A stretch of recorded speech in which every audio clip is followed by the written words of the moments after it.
ইশরাক হোসেনকে মেয়রের দায়িত্ব বুঝিয়ে দেওয়ার দাবিতে ব্লকেট কর্মসূচি পালন করছে ঢাকাবাসী। সেখানে আছেন সহকর্মী রহিম রোমন, আমরা যুক্ত হচ্ছি তার সাথে।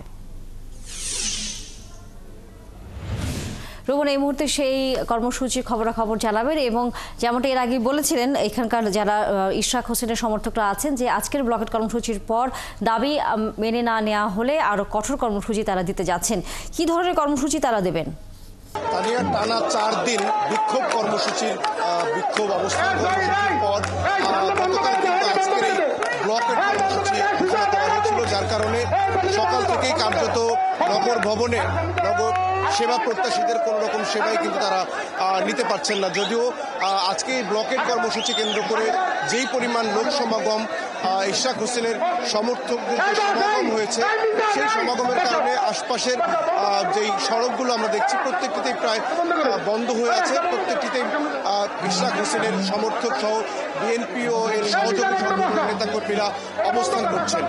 যেহেতু ব্লকেট কর্মসূচিতেই আজকে নগর ভবনের কার্যক্রম বন্ধ হয়ে আছে, তারা বলছেন যদি দাবি আদায় না হয় খুব আজকের এই কর্মসূচি থেকে হয়তো আরো কঠোর কর্মসূচি দেওয়া হবে। সেক্ষেত্রে হয়তো নগর ভবনে স্থায়ীভাবে এই ব্লকের কর্মসূচি তারা হয়তো চালিয়ে যেতে পারেন।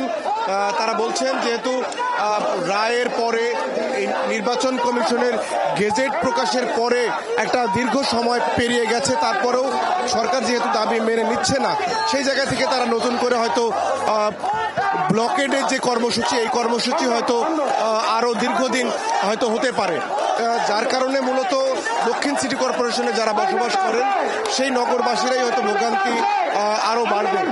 তা নিয়ে আপনি জানেন যে টানা 4 দিন পরে গতকাল যে ব্লকেট কর্মসূচি ঘোষণা করা হচ্ছিল, আজকে বেলা 11টার পর থেকে এই কর্মসূচি ব্লকেট কর্মসূচি পালিত হচ্ছে।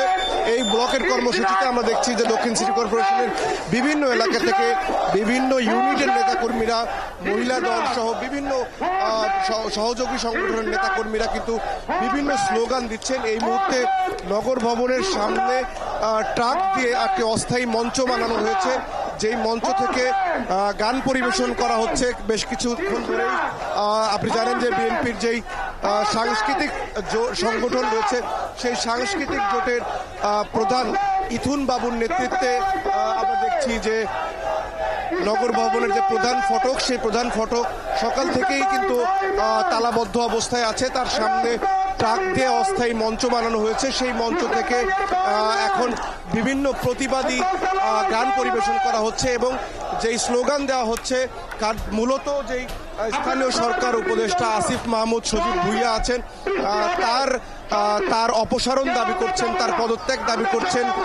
এখানে যারা অবস্থান কর্মসূচি পালন করছেন, যারা ব্লকেট কর্মসূচি পালন করছেন, তারা বলছেন যে এই সরকার একেবারে ইচ্ছাকৃতভাবে ইশরাক হোসেনকে মেয়রের পদ বুঝিয়ে দিচ্ছে না, যার কারণ তারা মনে করছেন যে বিএনপি কোনোভাবে ঢাকায় শক্তিশালী অবস্থান তৈরি করুক, বিএনপি প্রশাসনিকভাবে কোথাও শক্তিশালী হোক, সরকার হয়তো সেটি চাচ্ছে না, যার কারণেই সরকারের পক্ষ থেকে এই শপথ অনুষ্ঠান নিয়ে নানান রকমের টালবাহানা করা হচ্ছে। তারা বলছেন যদি এই টালবাহানা সরকার অব্যাহতভাবে করতে থাকে তাহলে হয়তো ইশরাক হোসেনের যে ইশরাক হোসেনের প্রতি যেই বৈষম্য করা হচ্ছে, সেই বৈষম্যের প্রতিবাদে এই যে আন্দোলন, ব্লকেট বা বিক্ষোভ কর্মসূচি, এ ধরনের কর্মসূচি আরো বেশি বাড়ানো হবে। যেহেতু গেল 4 দিন ধরেই। ধন্যবাদ। আমরা নিশ্চয়ই এই ব্লকেট কর্মসূচির খবর জানবার জন্য আবারও ফিরে আসবো আপনার কাছে। দর্শক সহকর্মী রহিম রোমন ছিলেন এতক্ষণ আমাদের সাথে দক্ষিণ সিটি কর্পোরেশনের নগর ভবনের সামনে থেকে।